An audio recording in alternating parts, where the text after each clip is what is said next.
Hola, bienvenidos al podcast de la Cámara de Comercio e Industria del Estado Táchira. Hoy tenemos un tema bastante interesante y de moda en los últimos 2 o 3 semanas en el mundo económico venezolano. Ley de las pensiones a los jubilados. Este tema ha sido un tema de mucha controversia en los últimos días en Venezuela, y hoy tenemos en el panel invitados de muchísima jerarquía y muchísima preparación para hablar sobre este tema en particular. Bienvenido, doctor Carlos Pacheco, la licenciada Yalitza y la licenciada Oriana. ¿Cómo estás? Muy bien, muy bien. Muy buenos días a todos. Muy buenos días. Bienvenidos al podcast de la Cámara de Comercio. Y como lo dije, el mundo económico venezolano sigue siendo una montaña rusa donde vamos subiendo y bajando con el tema de los impuestos, con los empresarios vamos haciendo nuestras estructuras de costos todos los días y tenemos que ir cambiando dependiendo de las situaciones, la situación política y la situación económica por la cual estamos atravesando. ¿Qué opinión merecen los doctores sobre el tema legal de esta ley de pensiones a los jubilados? Sí, bueno, es como usted lo decía, algo súper novedoso, que está en boga, que está digamos, en contexto, porque trae un impacto súper importante para el empresario. Si bien es cierto, la ley en su exposición de motivos está sustentada en la necesidad de proteger las pensiones de los jubilados, pues obviamente es una ley que sale muy rápido, la celeridad en que fue promulgada agarra a todos totalmente fuera de contexto y trae un impacto para el empresario en lo económico, porque la alícuota de la que se habla allí habla hasta un 15% de los pagos a los trabajadores, y también un impacto en lo administrativo, en lo operativo, porque es una declaración más que hay que hacer, que todavía no está claro cómo va a hacerse. Doctor. Adicionalmente a eso, esta ley nos presenta pues una disyuntiva entre lo social que fundamenta la creación de esta ley, porque en efecto nadie podrá estar en desacuerdo que los viejitos en Venezuela tengan una pensión tan baja. Eso socialmente es cierto. El gran detalle de esta ley es que ha sido, y aquí nos lo explicará la licenciada en un momento, un impuesto más para el empresariado venezolano. Es una circunstancia económica difícil, adversa, donde en este momento, de ayer para hoy, se discutió, no se tomaron en cuenta las recomendaciones de las cámaras que agregan a los empresarios, a los comerciantes a nivel nacional, y pues ya fue promulgada. Hoy día, independientemente de las causas que la hicieron nacer, independientemente de tantas cosas, ella entró al torrente jurídico venezolano. Y como ley que está en el torrente jurídico venezolano hay que aplicarla. Ahora, ¿qué nos corresponde a nosotros como abogados, como asesores, a la licenciada con sus clientes? Darle la forma jurídica, darle el entendimiento a los empresarios, y para eso es el podcast de hoy, dar ciertas luces del desarrollo de esa ley que ya está vigente. Así es. Como tú lo decías, cámaras, con comercio y con industria, a nivel gremial, el gobierno pidió a través de la vicepresidencia de la República que se reunieran con los gremios empresariales venezolanos, pero incluso antes de reunirse con los gremios empresariales venezolanos, que llevábamos una propuesta del 6% para el tema, para este impuesto, ya estaba promulgada, ya estaba la ley hecha, ya estaba ejecutada. Entonces no dio tiempo ni siquiera a que los gremios encargados o a los que nos afecta como gremio este tipo de acciones pudiésemos decir algo al respecto.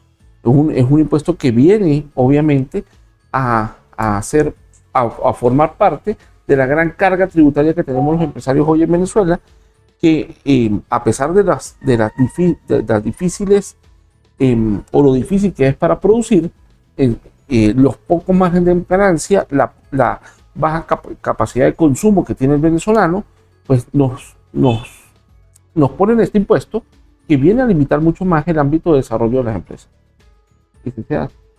Bueno, para todos los empresarios, pues es una gran carga tributaria, otra más, y nos tiene bastante preocupados a todos los contadores, pues con muchos he hablado y todos hacemos las mismas preguntas con muchas dudas.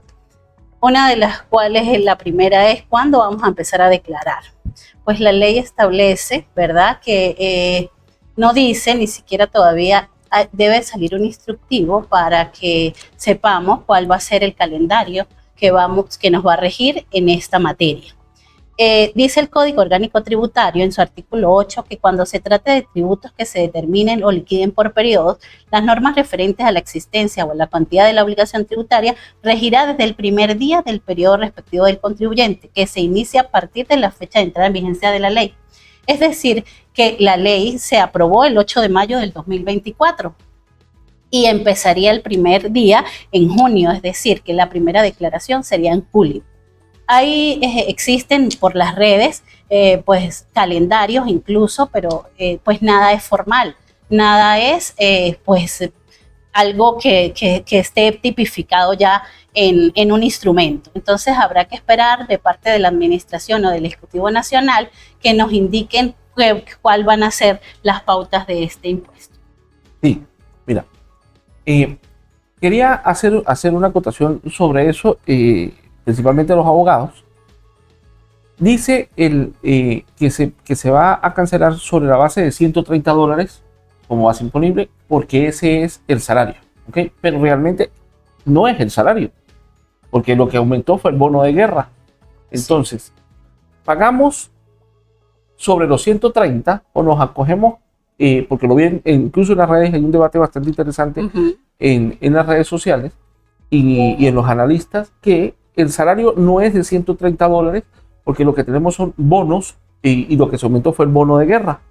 Y hay una jurisprudencia del Tribunal Supremo de Justicia, de la Corte Tribunal Supremo de Justicia, sí, donde dice que el salario es una cosa y los bonos son otras, que al final se toman todos juntos para las prestaciones sociales, eso es otra cosa, pero está plenamente definido cuál es el salario y cuáles son los bonos.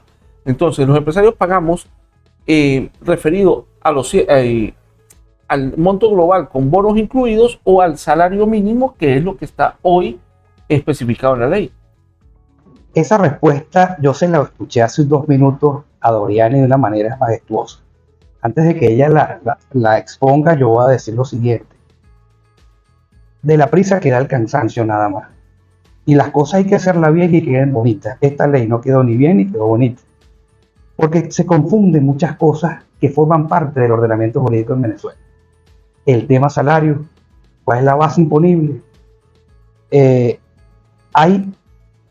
el mes de abril se creó o salió el decreto del aumento del bono de guerra. Va dirigido a unos sujetos y a otros no. En esta ley se obvió ese decreto de hace unos meses atrás. Hay un sinfín aquí de contradicciones de temas jurídicos, ¿ok?, que tenemos que empezar a desarrollar. Ahora, en función al salario. Para empezar, el empresario privado no está sujeto al aumento que se hizo hace unos 2 meses atrás. En consecuencia, aquí se está buscando regular las pensiones de los adultos pechando a la empresa privada, pero la empresa privada no es sujeto del aumento que se hizo hace unos días atrás. Doctora.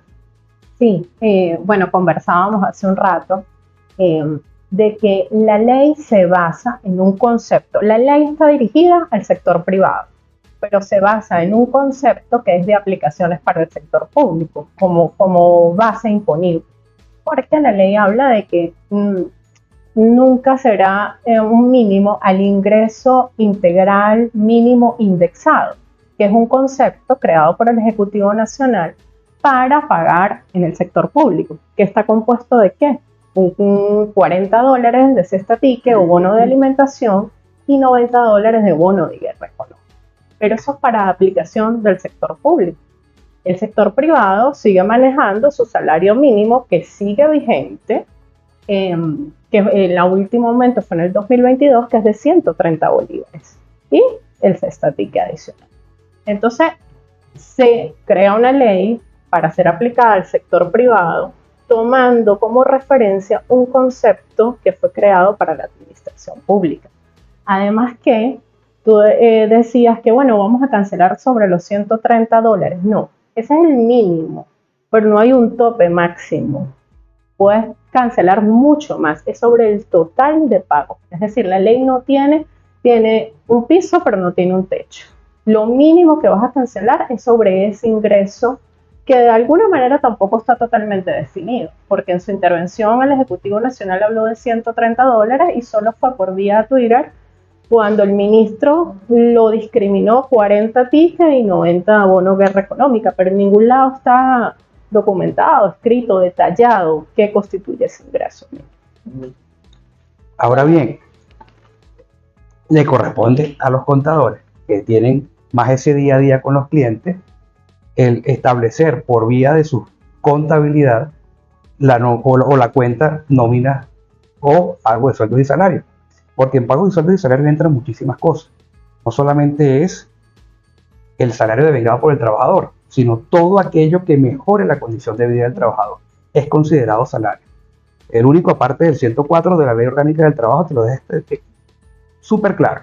Todo lo que tú otorgues en beneficio para adquisición de bienes y servicios es considerado salario. Entonces, la sumatoria de todas esas asignaciones salariales como no salariales, volvemos atrás con estas enredos conceptuales que tenemos de la norma, pues ha llevado a que haya una grandísima preocupación en los empresarios porque no saben a qué vas a imponer, porque es un impuesto de todas maneras, someterse para el efecto de la primera declaración.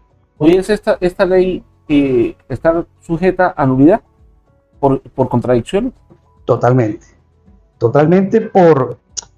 en primer lugar, el concepto que se toma como salario es aplicable al sector público. Es una contradicción espantosa que le quieran aplicar al sector privado normas del sector público que ni siquiera fueron consultadas. Entonces, esto es una norma que estaría incurriendo, no sé, en vicios de nulidad por no aclarar la conceptualidad o los conceptos a los cuales está dirigido en tema de sujeto activo, sujetos pasivos. O sea, tiene una serie de contrariedades a lo interno. Además, que está pasando por encima de otros decretos que no fueron tomados en cuenta, donde hay otro tipo de conceptos que se contraponen a esta norma. Perdón, e incluso yo les comentaba, es tan interesante que se habla de $130, que es 40 de ticket y 90 del bono de guerra económica, y como tal deja por fuera el salario, o sea, deja por fuera los 130 bolívares, porque los 130 bolívares serían algo así como 3 punto algo de dólares. Entonces, o sea, estamos dejando por fuera, hablamos de salario y dejamos por fuera el salario mínimo decretado en el país. Claro. Aunado a eso, por ejemplo, en contabilidad llevamos sueldo, el bono de alimentación, sueldo de directores, comisiones de vendedores, bonificaciones a los empleados, bonificaciones a directivos, todo eso entraría, ¿sí, doctora? Sí, estoy en lo cierto. Entonces, imagínate el impacto que tiene sobre, por ejemplo, 10 trabajadores que tú le pagues Es el a impacto. $200, imagínate un impacto de $150 que tendrías que pagar. Este tipo de norma que se hace de manera muy expresa y muy expedita, sin consultar las bases del empresariado o tomar en cuenta los gremios, pues aumenta la informalidad incluso ya adentro de las empresas y puede llegar en un futuro a perjudicar los salarios de los trabajadores, porque ¿quién va a querer subirle el salario a un trabajador privado con un impuesto que pecha de esta manera la actividad económica dentro de la misma empresa? Entonces creo que lejos de ayudar, lo que viene es a crear conflictos a lo interno de las empresas y viene a aumentar la informalidad que hoy tenemos en el país, donde la mayoría de los empresarios, para poder de una u otra manera tener algún tipo de ganancia en las empresas, tenemos que hacer muchísimas maniobras a lo interno, ¿ok? Entonces, esto viene es a aumentar o a favorecer al trabajador a lo interno de las empresas y a aumentar la informalidad hacia afuera. Y además, además a las empresas, por ejemplo, yo llevo un colegio y el colegio tiene establecido ya sus cuotas. Estamos a a 12 meses de terminar el año A 2 escolar. meses, sí. Y bueno, ya tenemos una estructura donde no nos podemos salir de allí. Entonces tendremos que aumentar las cuotas del colegio, porque ajá, ¿cómo pago si ya está totalmente cerrada una estructura que de allí no me puedo salir? Entonces es el colegio, son las empresas, es todo, porque pues es un tributo que debemos pagar. Leonel, en sintonía de lo que tú dices, aquellas empresas que estaban esperando un segundo semestre un poco más alentador para hacer dentro de sus trabajadores un incremento de salario, algunas políticas que motiven al trabajador. Con esta ley lo restringe. Tienes que pasar a decir, mira, no puedo o no debo, porque mi capacidad contributiva es de la siguiente manera. De una empresa que maneje solamente salario mínimo, y estamos hablando de los $130, que como lo manifiestan ellos a Vox Populi, por cada 10 trabajadores pagas un salario más. Si nos vamos a otras realidades, empresas que pagan $200 mensuales por trabajador, por cada 5 trabajadores vas a pagar un salario más. Entonces, en las empresas pequeñas, tanto como en las empresas pequeñas como en las empresas grandes, van a sentir un gran impacto económico. Porque no solamente, que es el 15%, perdón, no es el 15%. Esa es otra gran laguna que tenemos acá. Hasta el 15%. Me pregunto, si una empresa paga el 10%, ¿está cumpliendo con la obligación? Más cuando la medida coercitiva que establece esta norma está en la regulación, o mejor dicho, en la inspección o en la supervisión o en la recaudación del CENIAC, que sabemos que tiene pues bastante músculo para hacer imposición de sanciones. En consecuencia, tendría en una de esas circunstancias irse al 15% por vía directa cuando no te dicen hasta qué punto puedes tú pagar. Quería preguntarte algo. Hay una controversia también, por ejemplo, empresas que el portal para acceder al Instituto Venezolano de Seguros Sociales, por lo general este mantenimiento está caído y tiene empleados que no los ha retirado del Seguro Social. Porque hasta el día hasta la semana pasada, pues no había ningún problema. Eso era ínfimo el tema que tú pagabas. Entonces, pues las empresas pues no se daban mucho a la tarea de retirar, principalmente empresas pequeñas con 8, 10, 12 trabajadores, pues no lo retiraban. ¿Qué pasa si hoy agarro y hago un checklist de los empleados y retiro de los 10 que tenía, retiro 6 que ya no trabajan, que por razones se han ido a otras empresas o han montado sus propios emprendimientos, etc.?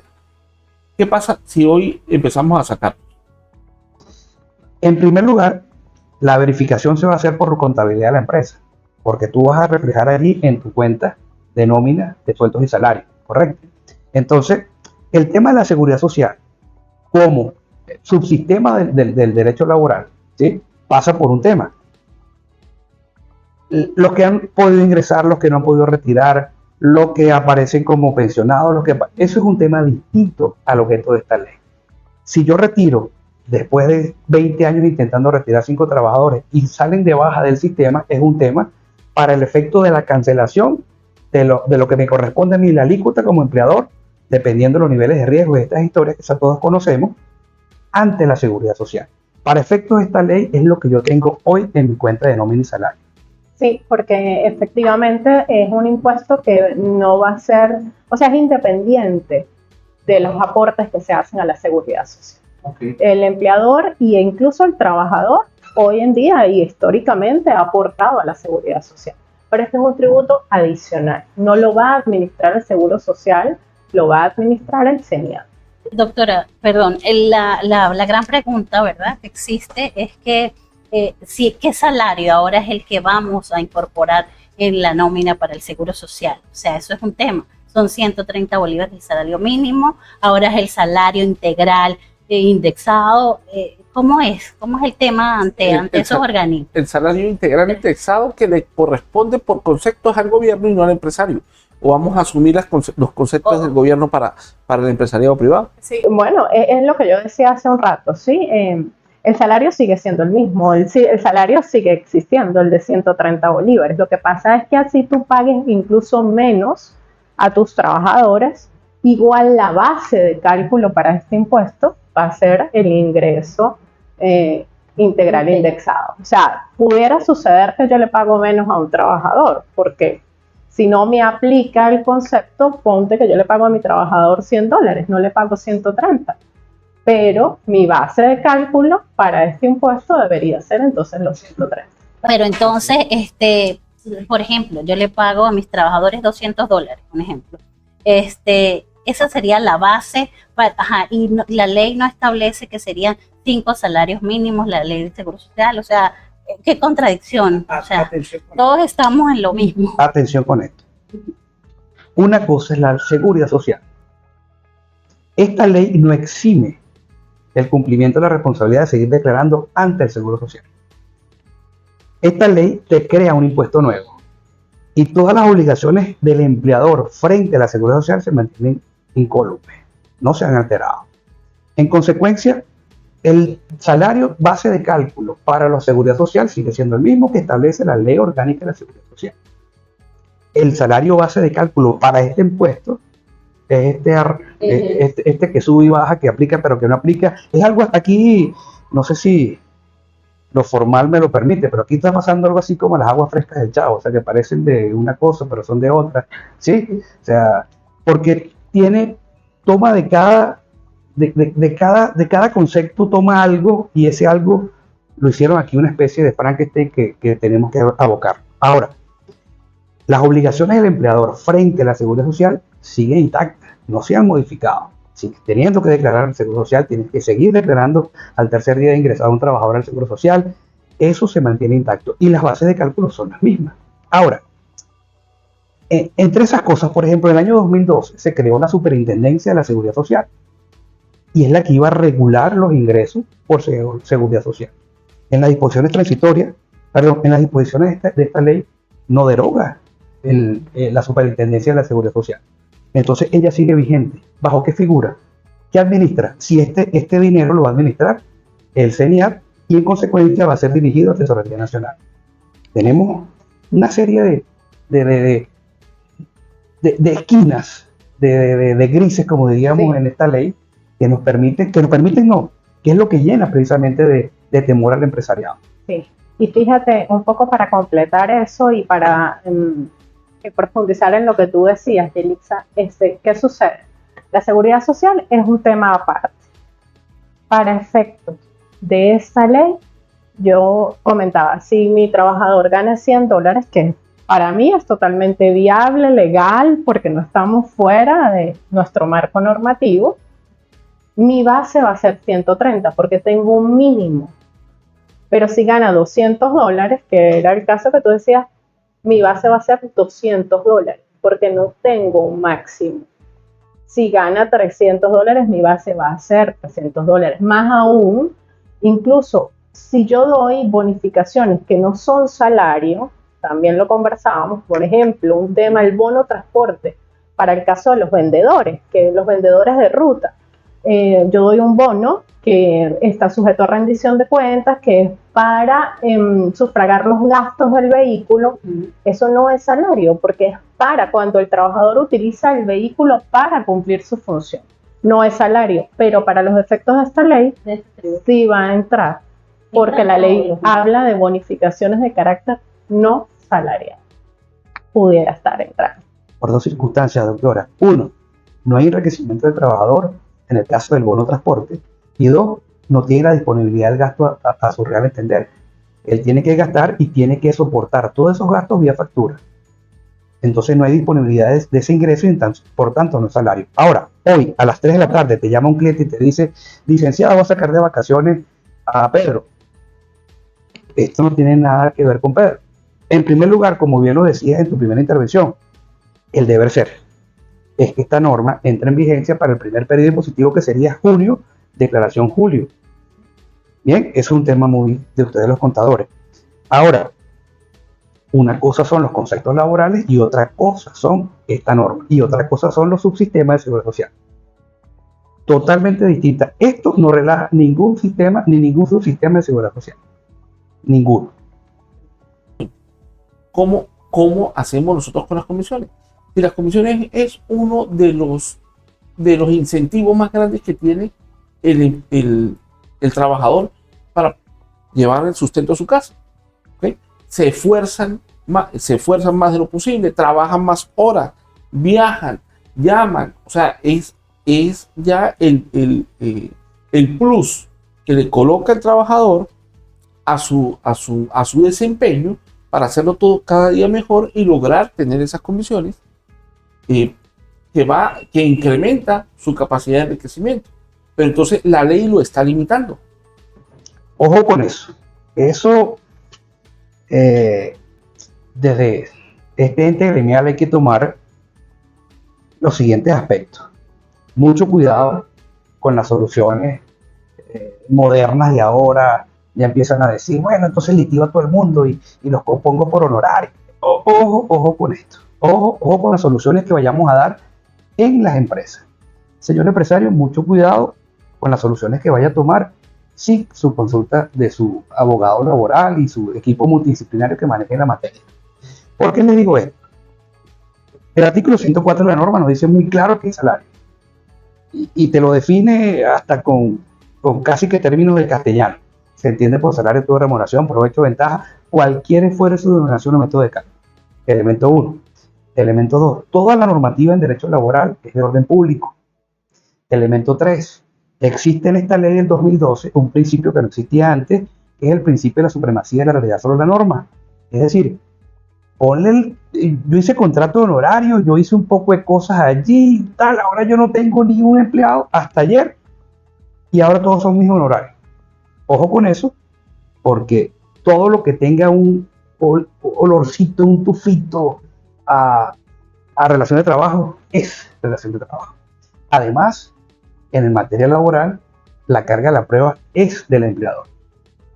En consecuencia, no podemos olvidar que independientemente que esta ley tiene unas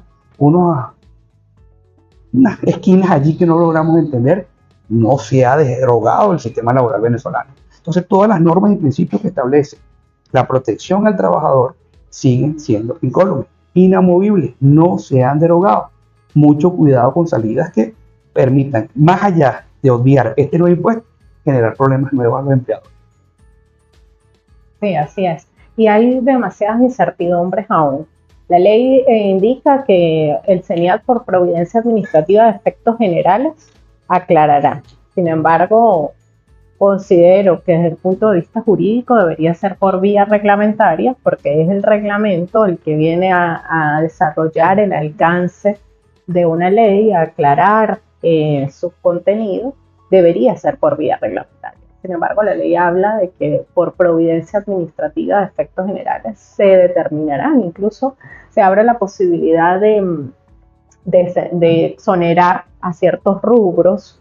Hay otro tema que también genera mucha incertidumbre, que es el tema de las firmas personales o los fondos de comercio, pues la ley habla de personas jurídicas o agrupaciones de personas, inclusive de hecho, sociedades de hecho, es decir, nos unimos nosotros 4 y empezamos a comercializar sin hacerlo formal a través de la constitución de una compañía anónima, pero somos un grupo de personas, deberíamos ser sujetos activos de este impuesto. Pero las firmas personales, a mi entender, como persona natural, porque ¿qué es la firma personal? Es la persona natural que ejerce una actividad de comercio.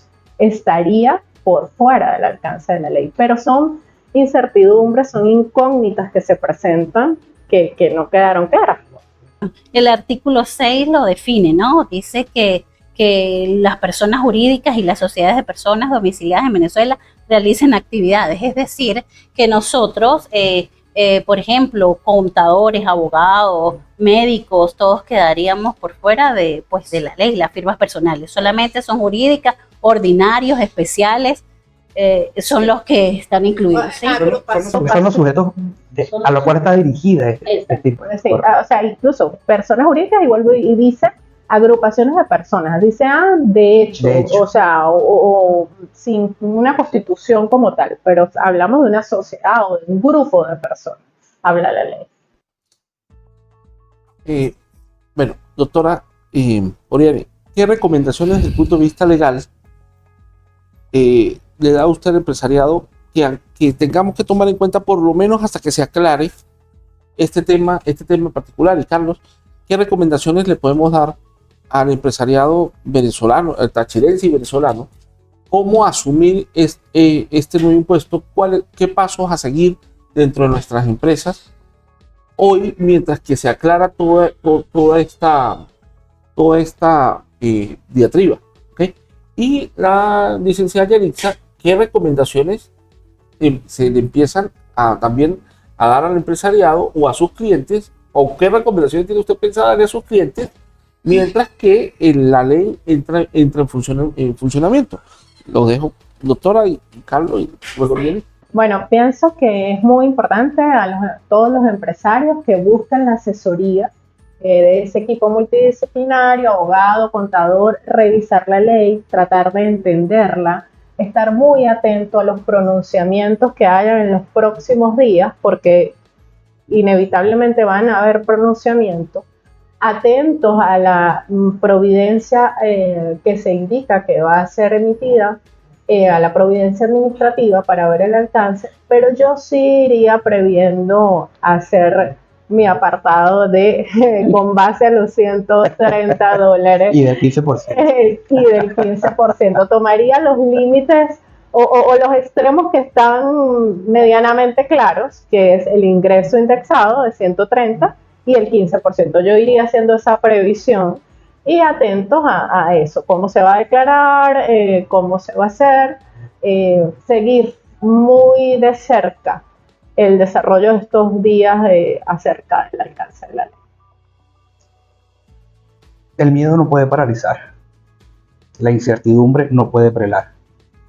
La profesionalización del criterio tiene que ser necesaria en todo empresario en este momento. Si bien es cierto que nos tomaron por sorpresa, tanto al sector privado como a los asesores, no menos cierto es que tenemos que sentarnos con cabeza fría y definir las estrategias que más convengan a las empresas. No conviene a la empresa hacer decisiones que estén fuera del marco jurídico, tratando de meterlas dentro del marco jurídico, traída por los cabellos, en primer lugar. En segundo lugar, indiscutiblemente que todas aquellas empresas que tienen dentro de su staff, dentro de su equipo, los equipos multidisciplinarios, gerentes de recursos humanos, sus contadores, sus abogados de materia laboral, sentarse a revisar como equipo las soluciones a este tema. Y hay que tirar una prenda. Y aquellas empresas que no lo tengan, cuentan con la Cámara de Comercio y este equipo de profesionales con la asesoría, que bien se ha dicho que es de manera gratuita, y podemos ayudarle a ustedes en cualquier momento a disipar cualquier duda que se presente en relación a esta ley. Sí. Bueno, a los contribuyentes, ¿qué les recomendamos? A ver, primero que todo, buscar una estrategia es lo más importante, y sí apartar, pues ya tenemos un tope que obviamente tienen que definir cómo va a ser, si las declaraciones van a ser mensuales, si van a empezar en julio, que así es el deber ser. Entonces estamos esperando de parte de la administración, que sé que en unos días tiene que salir ya promulgado el instrumento, pues allí comenzaremos. Y otra cosa no menos importante es hablar sobre las multas. La multa que está dentro de la ley establece que es 1000 veces el tipo de cambio más alto de la moneda del Banco Central de Venezuela. Y si el Código Orgánico Tributario en su artículo 123 establece que si queda omiso son 150 veces más. Y si no lo hacemos, son 100 unidades, 100 veces más la moneda. Entonces allí hay que establecer las estrategias claras para no cometer ilícitos, porque si no ya comienza la ley y ya comienzan las multas. Entonces, bueno, lo importante es pues establecer qué vamos a hacer en cada empresa, porque cada empresa totalmente es diferente, ¿no? No todas son iguales, no todas tienen los mismos empleados, no a todos les pagamos lo mismo. Comentábamos, nosotros hacemos una declaración, todas las empresas tienen que hacerlo, las retenciones de impuestos sobre la renta, además de sueldo y salario, los primeros días de cada mes, a lo mejor también nos va a coincidir con esta declaración, y allí van los sueldos. Entonces, ¿qué sueldos vamos a colocar en la declaración? O sea, todo es, hay que estudiar bien, esperar el instrumento, y bueno, y ya seguiremos estudiando. Bueno, esas son las recomendaciones a todos los empresarios del Táchira y todos los empresarios de Venezuela. Muchas gracias por vernos y escuchar nuestros análisis con respecto a la